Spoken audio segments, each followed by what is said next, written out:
So please subscribe to our channel to encourage us. अब मैं आपको बताऊंगा हमारी new strategy.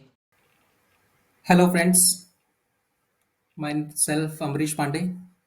Welcome to our YouTube channel grow up research. बात करते हैं बजट की। गवर्नमेंट ने बजट कैसा दिया, और हमने एक दिन पहले भी बजट के बताया हुआ था कि बजट के दिन होता क्या है।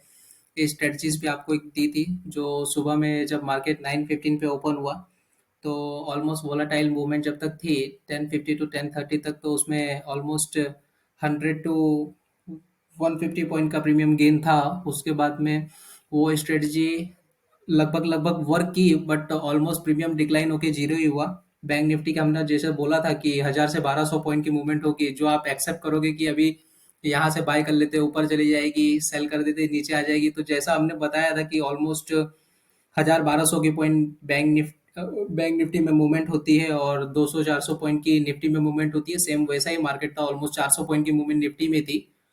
और अभी मैं आपको बजट्स के बारे में बताने आया हूँ कि बजट्स में क्या क्या पेश हुआ है और क्या हाइलाइट्स है, और कुछ मैंने स्टॉक्स भी आपको दिए थे, उस पर भी बाद में डिस्कशन करेंगे। अगर आपने हमारे दोनों वीडियो से कुछ सीखा हो या कुछ गेन किया हो तो आप प्लीज़ सब्सक्राइब करें। इससे क्या है कि हमको भी थोड़ा इंकरेजन मिलेगा। और दूसरा क्या है कि नई नई वीडियोस हम लोग आते रहेंगे एकदम सरल भाषा में। हम लोग बहुत ज़्यादा डीप में नहीं बताते हैं, जस्ट क्या क्या नॉलेज हमारे सब्सक्राइबर गेन कर सके उसके बारे में ज़्यादा करके बताने की ट्राई करते हैं। तो जस्ट मैं आपको बजट के कुछ हाइलाइट्स बताता हूँ, और मैंने बहुत ही सिंपली तरीके से दो तरह से उसको डाइवर्सिफाइड किया है। एक तो पहला एक्सेल में डाइवर्सिफाइड किया है, जो बजट के डिजिट है और बजट के हाइलाइट्स फैक्टर है।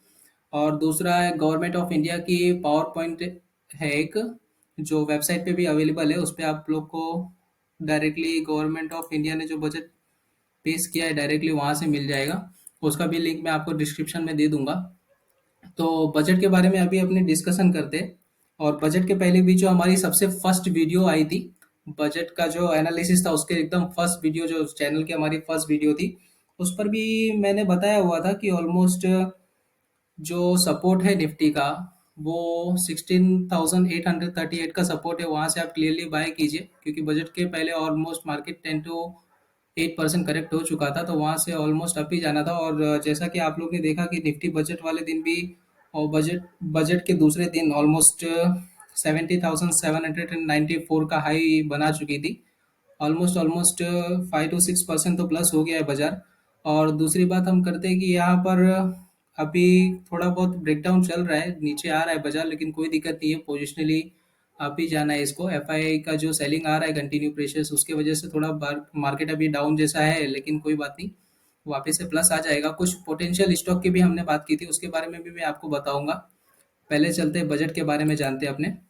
तो फ्रेंड्स, मैं आपको ले चलता हूँ एक प्रेजेंटेशन पे जो गवर्नमेंट ऑफ इंडिया का है। गोल ऑफ अमृतकाल, जो फाइनेंस मिनिस्टर का पहला वर्ड था वो यही था। संस्कृत के वर्ड से उन्होंने स्टार्ट किया था। तो focus on the growth and all inclusive welfare, तो उन्होंने यही बताया था। और हमने पहले भी बताया था कि उनका मेन फोकस जो रहेगा वो एनर्जी और सोलर्स पे रहेगा। क्योंकि क्या है कि पहले भी बताया था कि कोल की जो खपत कम हो रही है लगातार, उसके वजह से उनको वाइंड और सोलर्स, ये दो से एनर्जी डेवलप करनी पड़ेगी और प्रोड्यूस करनी पड़ेगी। तो उन्होंने सेम कुछ बजट में वैसा ही किया जैसा हमको थोड़ा बहुत एक्सपेक्टेशन था और पहले से ही लग रहा था। तो मैं आपको उसके बारे में भी बताऊंगा। और हमने भी पहले भी बोला था वीडियो में कि सोलर्स और वाइन्स के शेयर पर आप थोड़ा ध्यान दीजिए, क्योंकि उसके बारे में कुछ आ सकता है। क्या क्या अलोकेटेड हुआ है मैं आपको वो भी बताऊंगा। ऑलमोस्ट जो हुआ है एलोकेटेड, उसके बारे में अपने पहले डिस्कस करते हैं वाया एक्सेल के थ्रू। इंफ्रास्ट्रक्चर के ऊपर जो अलोकेटेड हुआ है गति शक्ति प्रोजेक्ट के थ्रू, 25,000 किलोमीटर का नेशनल हाईवे गवर्नमेंट ने एलोकेटेड किया है बनाने के लिए, जिसमें 20,000 करोड़ का बजट एलोकेटेड हुआ है। दूसरा, 400 न्यू वंदे भारत ट्रेन, ये एक बहुत ही बढ़िया टूल्स है जो गवर्नमेंट ऑफ इंडिया ने दिया है बजट में। और तीसरा जो है इंफ्रास्ट्रक्चर में, वो डिजिटल इंफ्रास्ट्रक्चर बढ़ाने के लिए काफ़ी ज़्यादा जोर दिया गया है। और इस साल आप देख सकते हैं 4G पे हम लोग चल रहे हैं, लेकिन 2022 जो 2022 है वो खत्म होने के पहले पहले 5G स्पेक्ट्रम आ सकता है, जिससे काफ़ी ज़्यादा ग्रोथ और पोटेंशियल दिखेगा। तो आप इसके बारे में अगर स्टॉक रिकमेंड करना चाहूँ तो मैं एक आपको स्टॉक बताता हूँ, भारती एयरटेल, काफ़ी दिग्गज स्टॉक है। उसके बारे में भी 5G स्पेक्ट्रम आएगा तो जियो के बारे में जियो का जो सब्सिडीज है वो रिलायंस और सॉरी रिलायंस और भारती एयरटेल, ये दो स्टॉक पर आप 5G स्पेक्ट्रम है तो उसको भी स्टॉक में ऐड कर सकते हैं। और जो फोर्थ है, वो ई पासपोर्ट पोर्टल एक दिया है गवर्नमेंट ने, जिससे आप अब घर बैठे पासपोर्ट अप्लाई कर सकेंगे। बहुत ही अच्छा पोर्टल गवर्नमेंट ऑफ इंडिया ने दिया है ये। तो ये बहुत ही ज़्यादा डिजिटल इंफ्रास्ट्रक्चर इंफ्रास्ट्रक्चर पर इन्होंने जोर दिया है। और दूसरा जो है वो है सस्टेनेबिलिटी। मैंने आपको वीडियो में इसके पहले जो बजट के पहले वाली वीडियो थी उसमें भी बोला था कि बैटरी बैटरी के अराउंड में कुछ भी आ सकता है, क्योंकि क्या है कि इलेक्ट्रिक व्हीकल पर गवर्नमेंट का ज़्यादा जोर है। और वही ऑलमोस्ट हुआ, बैटरी स्वैपिंग पॉलिसी लेके आई है गवर्नमेंट, जिसमें क्या होगा। बैटरी स्वैपिंग पॉलिसी में आपको बताता हूँ, जैसे कि अभी जो हम लोग का इलेक्ट्रिक व्हीकल का जो प्रोड्यूस है वो काफ़ी बहुत ज़्यादा नहीं है। ऑलमोस्ट अभी तो अपने सब पेट्रोल डीजल यही सब पे गाड़ी चला रहे, लेकिन आने वाले सालों में बैटरी और इलेक्ट्रिक व्हीकल पर ही ज़्यादा जोर होगा, क्योंकि क्या है कि पेट्रोल्स जो अपने को पेट्रोल्स के जो अभी प्राइसेस है वो लगातार हाइक हो रहे। लेकिन क्या है कि बैटरी बैटरी पे भी हम लोग बहुत जल्दी चलने वाले हैं और इलेक्ट्रिक व्हीकल का ग्रोथ काफ़ी ज़्यादा होने वाला है। तो आप M&M टाटा मोटर्स जैसे स्टॉक पर ध्यान दे सकते हो। मैं आपको लाइव स्टॉक्स भी बताते जा रहा हूँ कि किन पर आपको ध्यान देना है, जिससे आपको काफ़ी ज़्यादा हेल्प होगी। ये दो स्टॉक काफ़ी ज़्यादा जो हाई पोटेंशियल है मेरे हिसाब से, उन पर आप एक ध्यान दे सकते हो। यहाँ पर अपने थोड़ा एक ब्रैकेट ले लेते हैं, क्योंकि आपको और ज़्यादा हेल्प हो जाए।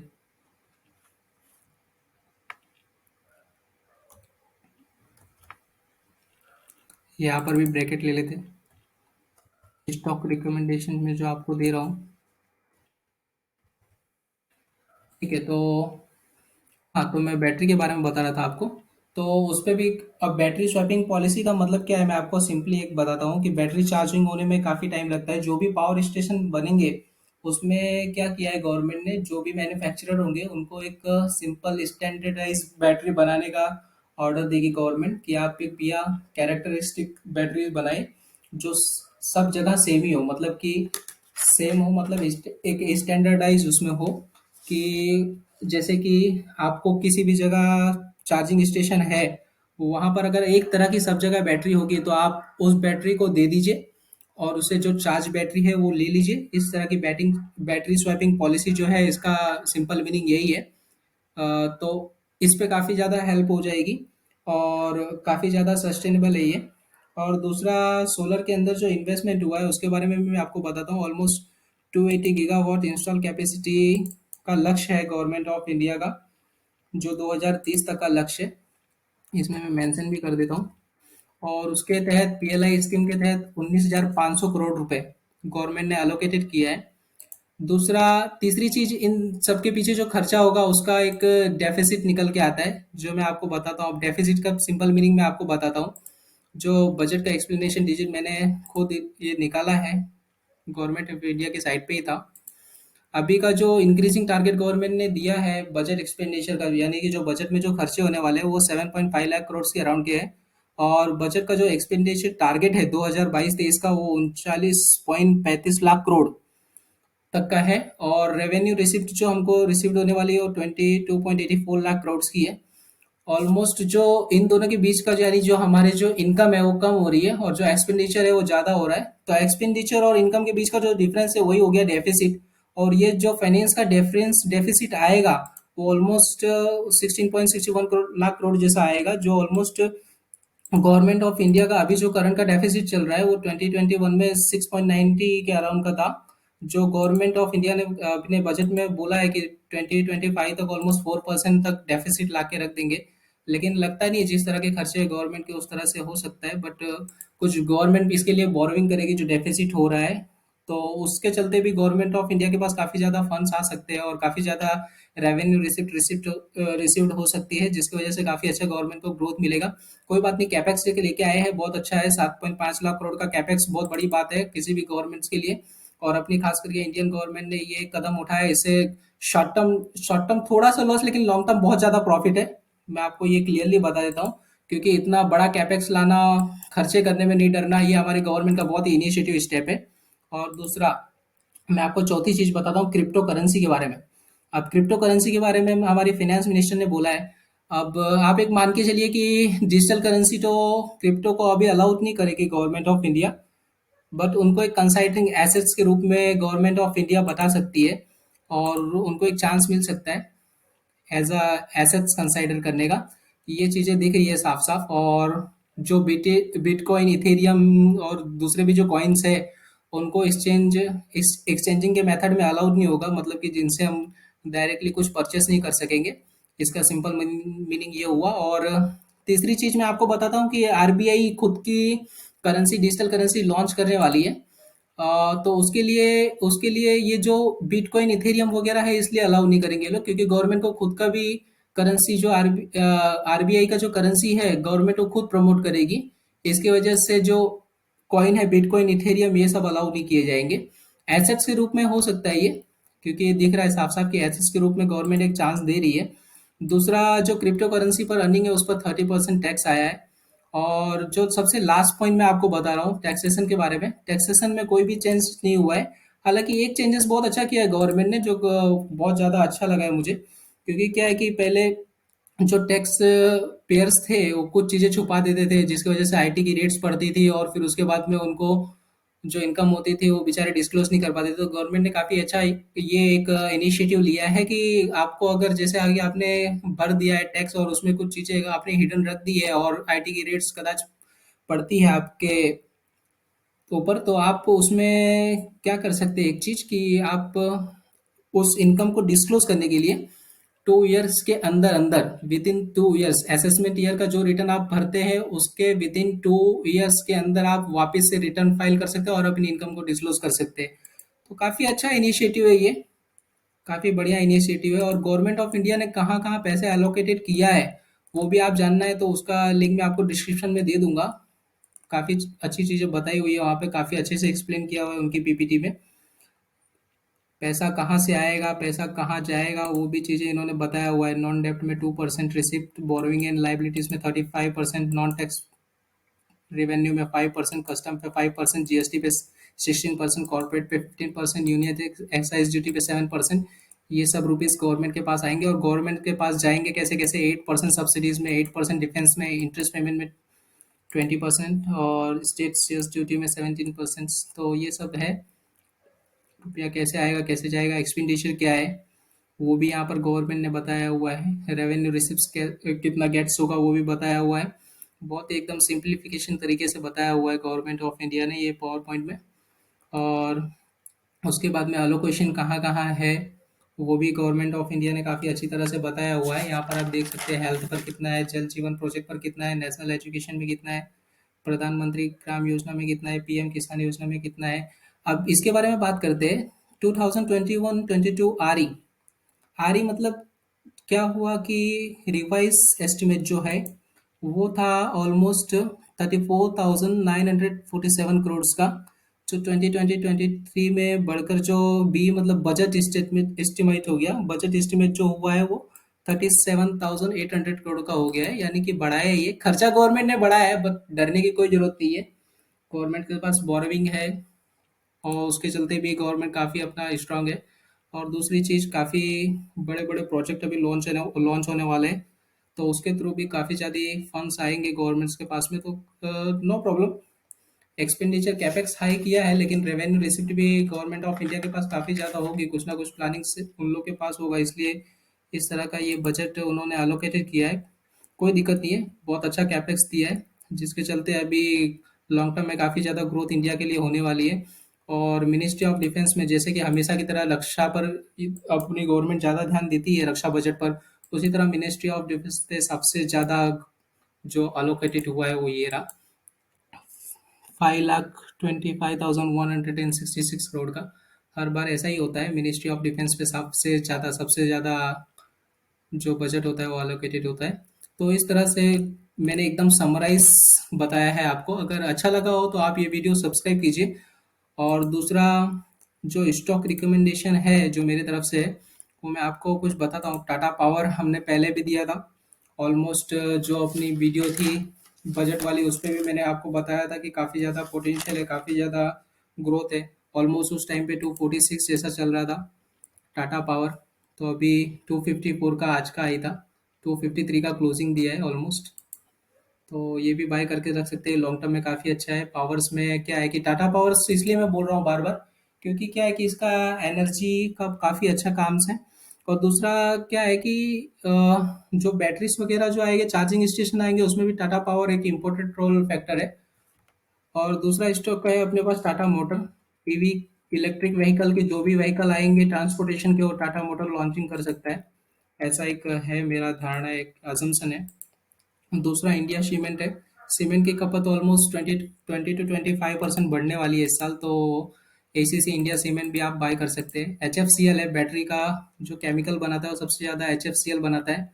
तो उसमें भी काफ़ी अच्छा ग्रोथ एंड पोटेंशियल दिख रहा है, HCL sorry. Himadri speciality chemical limited, ये थोड़ा दूसरा हो गया, वो फर्टिलाइजर का था। IOC इंडियन ऑयल कॉर्पोरेशन है, दिग्गज स्टॉक है। बैटरी के जो चार्जिंग स्टेशन आएंगे, ईवी इलेक्ट्रिक व्हीकल के लिए चार्जिंग स्टेशन, वो IOC बनाने का काम कर सकता है। काफ़ी अच्छा ग्रोथ और पोटेंशियल है। ऑलमोस्ट 8 to 10% की डिविडेंड डील भी इसमें काफ़ी अच्छी है ईयरली के हिसाब से। तो डिविडेंड डील के हिसाब से भी रख सकते हैं और ग्रोथ के हिसाब से भी रख सकते हैं। ऑल टाइम ग्रीन कंपनी है, कभी भी आप किसी भी भाव में लीजिए, बहुत अच्छा डिविडेंड डील है और ऑलमोस्ट प्रॉफिटेबल है। एक्साइड इंडस्ट्रीज भी आप रख सकते हैं, बैटरी सेक्टर्स का ही स्टॉक है, काफ़ी दिग्गज स्टॉक है। तो वही बैटरी स्वैपिंग पॉलिसी के हिसाब से काफ़ी अच्छा है। दूसरा अदानी ग्रीन है, रेन्यूएबल एंड ग्रीन में सबसे दिग्गज स्टॉक है अदानी ग्रीन, काफ़ी अच्छा मार्केट कैप है, रख सकते हैं।